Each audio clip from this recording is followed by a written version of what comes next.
శ్రీ విశ్వసనామ సంవత్సరం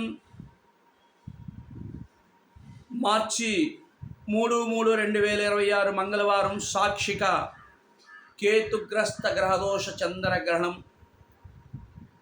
ఈ గ్రహణం దృక్ సిద్ధాంతం ప్రకారంగా పంచాంగం ఆధారంగా మార్చి 3 పాల్గొన పౌర్ణమి రోజు మంగళవారం పూర్వ పల్గుని పుబ్బా నక్షత్రం ముందు సింహరాశిలో కేతుగ్రహ గ్రహదోష సాక్షిక చంద్రగ్రహణం ఏర్పడుతుంది.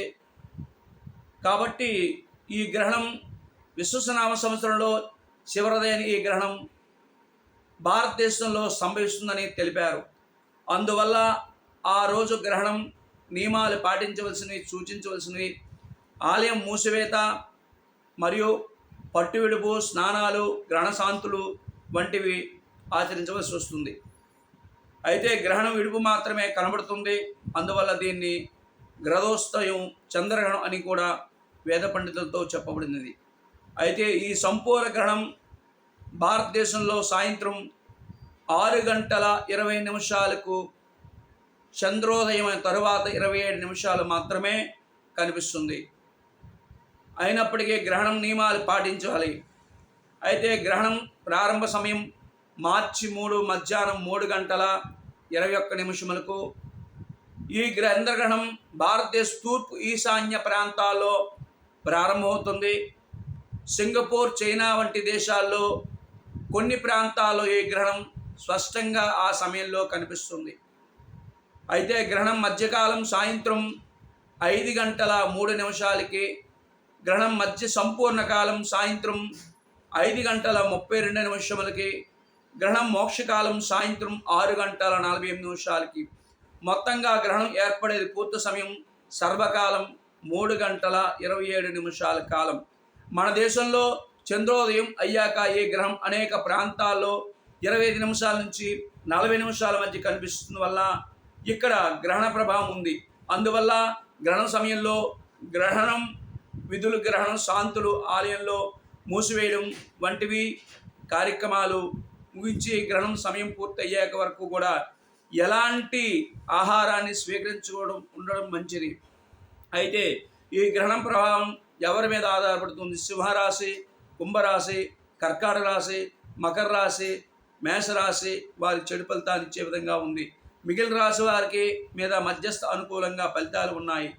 కాబట్టి చెడు ఫలితాలు ఉన్న రాశుల వారు గ్రహశాంతులు, జపాలు మరుసటి రోజు ఆచరించాలి.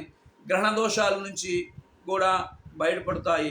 అయితే గ్రహణానికి ముందు పట్టు స్నానం, తలస్నానం, సబ్బులు, షాంపూలు ఉపయోగించకూడదు. గ్రహణం తర్వాత విడుపు స్నానం ఆచరించాలి. ముఖ్యంగా గర్భిణీలు, అనారోగ్యంతో ఉన్నవారు గ్రహణానికి వీక్షించకుండా భగవత్ నామస్మరణాన్ని ఆచరించాలి. గ్రహణం సమయాన్ని పుణ్యకాలం అంటారు. ఆ కాలంలో చేసే దానాలు విశేష పుణ్యఫలం లభిస్తాయి. ఆ సమయంలోనే చేసే జపాలు, తపధ్యానాలు విశేషమైన పుణ్యలాభం లభిస్తుంది. గ్రహణ సమయంలో స్నానం, సంకల్పం సైతంగా చేయాలి శాస్త్రం. అయితే గ్రహణ సమయంలో దుర్గాదేవి, శివనామస్మరణ, నారాయణ ఉపవాసం వంటి విశేషమైన శక్తి పుణ్య కలుగు చేస్తాయి.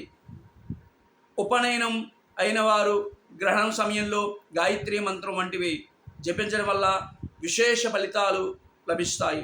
అయితే చంద్రగ్రహణం సమయంలో వెండి బియ్యం, గోదానం వంటి విశేషమైన పుణ్యఫలాలు ఇస్తాయి.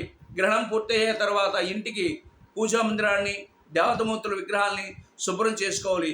ఏదైనా నిల్వ ఉంటే ఆహార పదార్థాలు వంటి వాటి వైపై దర్భగంటలు వేయాలి. కాబట్టి ప్రతి ఒక్కరు కూడా ఈ చంద్రగ్రహణాన్ని అందరూ కూడా ఆచరించి ఆ గ్రహణంలో ఉన్న మీ దోషాలను తొలగించుకుని మీ గ్రామ పురోహితులు లేదా పండితుల్ని సందర్భించండి. వాళ్ళు చెప్పిన విధంగా ఈ కార్యక్రమాలను జరిపించుకోండి. సర్వే జనం సుఖనోభవంతో. మీ రవిశర్మ. మీకు ఎటువంటి సమస్యలు ఉన్నా మా యొక్క మొబైల్ నెంబర్కి చేయండి.